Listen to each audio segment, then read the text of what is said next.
Bonjour à tous et bienvenue sur la chaîne Rezona Réussir pour soi et pour la nation. Aujourd'hui, nous abordons un sujet extrêmement important, non seulement pour les peuples africains, mais pour l'avenir de notre continent tout entier, le vol, le détournement des deniers publics et la mauvaise gestion des ressources naturelles par nos dirigeants, en particulier ceux des pays de l'Afrique francophone. Ce fléau a retardé considérablement le développement de nos pays et maintenu des millions de nos concitoyens dans la pauvreté et l'insécurité. Il est grand temps de mettre fin à ces pratiques destructrices et de prendre la responsabilité collective d'une gouvernance transparente, éthique et axée sur le bien-être des populations.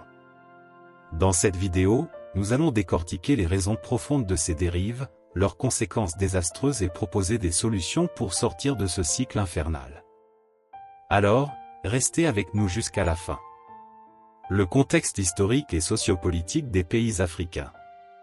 Pour comprendre pourquoi le vol, le détournement des fonds publics et la mauvaise gestion des ressources naturelles sont devenus des maux si profondément ancrés dans les sociétés africaines, il est nécessaire de revenir sur le contexte historique et sociopolitique de nos nations. Après l'indépendance, la majorité des pays africains ont hérité de structures étatiques souvent faibles, qui étaient à l'origine conçus pour servir les intérêts des puissances coloniales et non ceux des populations locales. Le départ des colonisateurs a laissé un vide politique, économique et social, et dans de nombreux cas, les nouvelles élites africaines n'étaient pas prêtes à gérer la complexité de leur pays. Ce vide, combiné à la fragilité des institutions et à un manque de formation en matière de gouvernance, a rapidement ouvert la voie à des pratiques de corruption généralisées. Les premières années après les indépendances ont été marquées par un désir ardent de consolider le pouvoir.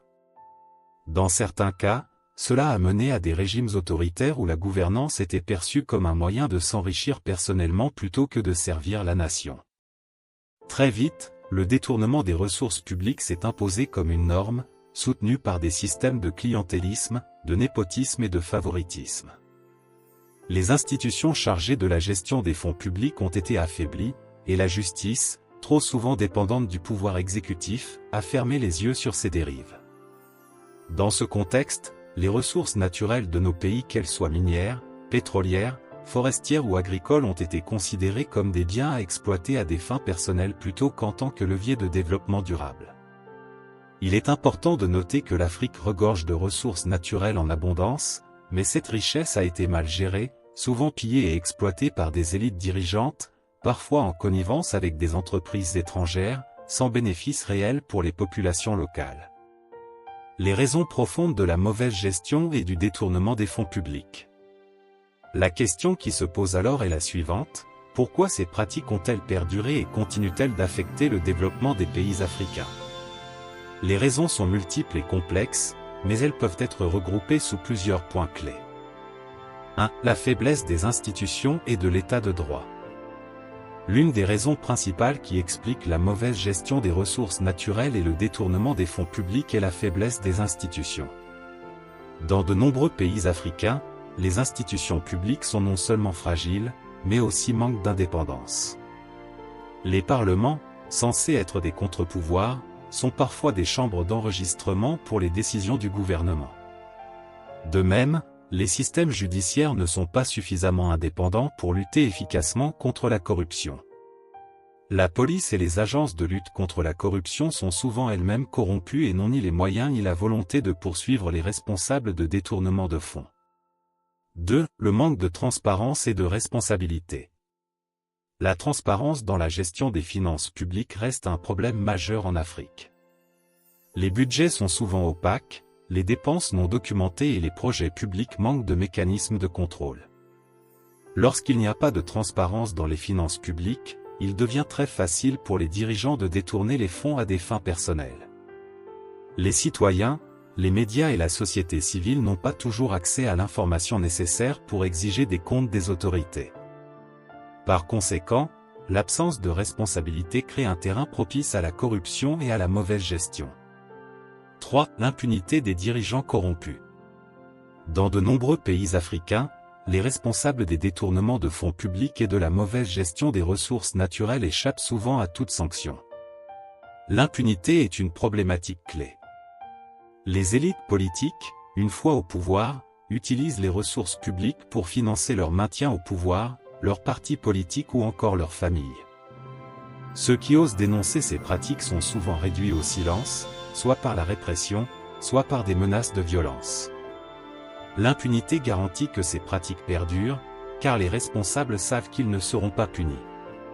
4. Le népotisme et le clientélisme.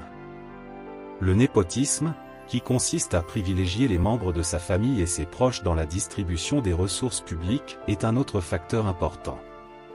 Le clientélisme est également un phénomène récurrent, les dirigeants utilisent l'argent public pour acheter le soutien politique, en attribuant des marchés publics, des terres ou des ressources naturelles à leurs partisans. Cela nuit à la gestion rationnelle et durable des ressources, car les décisions sont souvent prises en fonction des intérêts personnels des dirigeants et non en fonction des besoins réels du pays. 5. La pauvreté et l'absence de culture de la gouvernance. Dans un continent où la pauvreté est encore très répandue, la tentation de détourner les fonds publics peut être difficile à résister. Certains dirigeants, issus de milieux modestes, voient l'accès au pouvoir comme une opportunité unique pour améliorer leur situation financière personnelle, quitte à sacrifier l'intérêt général. De plus, une culture de la gouvernance responsable et de l'éthique manque souvent dans certains pays.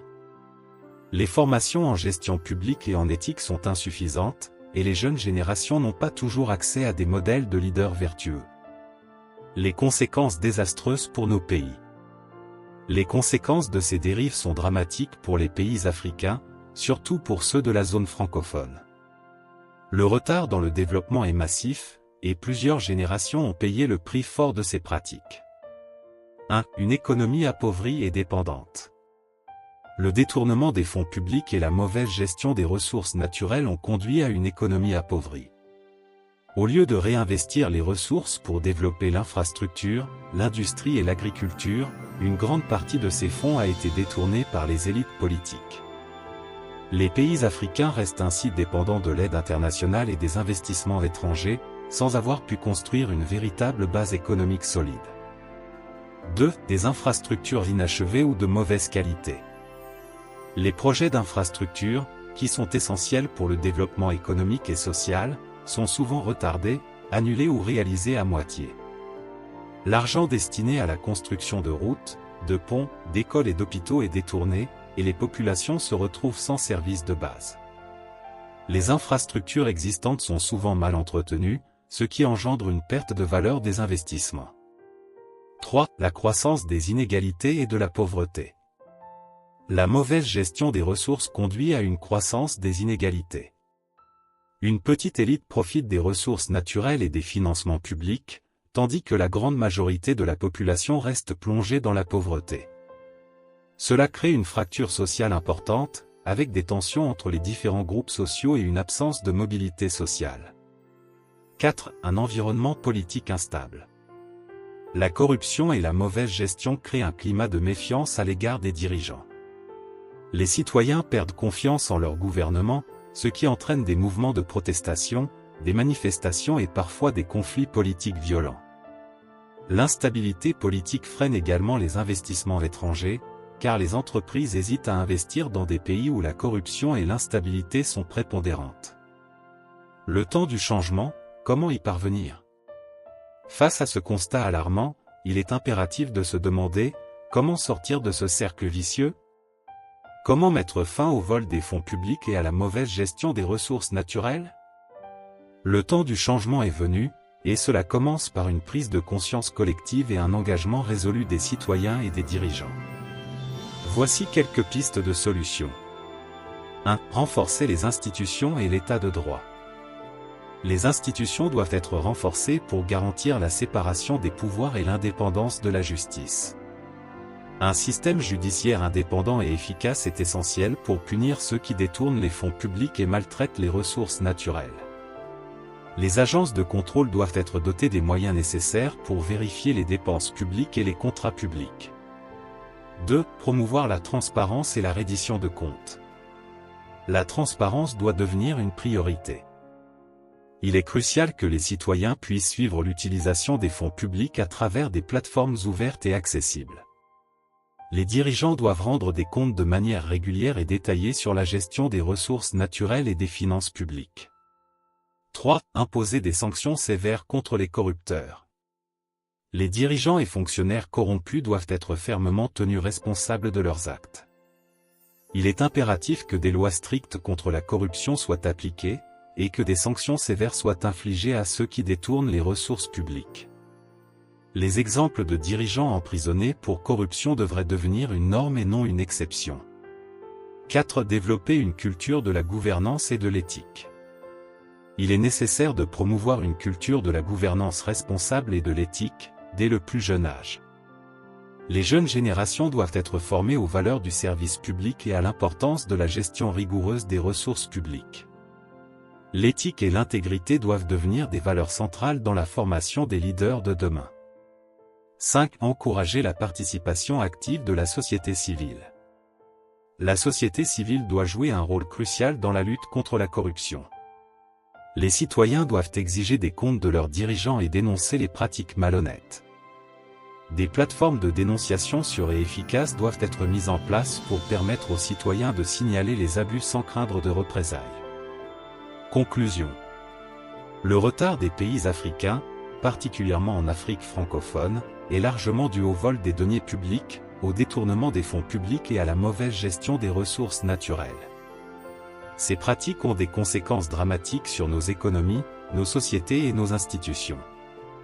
Mais il est possible de changer cela. Le temps du changement est arrivé. Nous devons, en tant que citoyens et dirigeants, assumer notre responsabilité et œuvrer ensemble pour la construction d'une gouvernance plus transparente, plus juste et plus éthique. Ensemble, nous pouvons réussir pour nous-mêmes et pour la nation. C'est à nous de faire de ce rêve une réalité. Merci d'avoir suivi cette vidéo sur Rosona Réussir pour soi et pour la nation. N'oubliez pas de vous abonner à la chaîne, de partager cette vidéo et de laisser vos commentaires. Ensemble, nous pouvons faire la différence.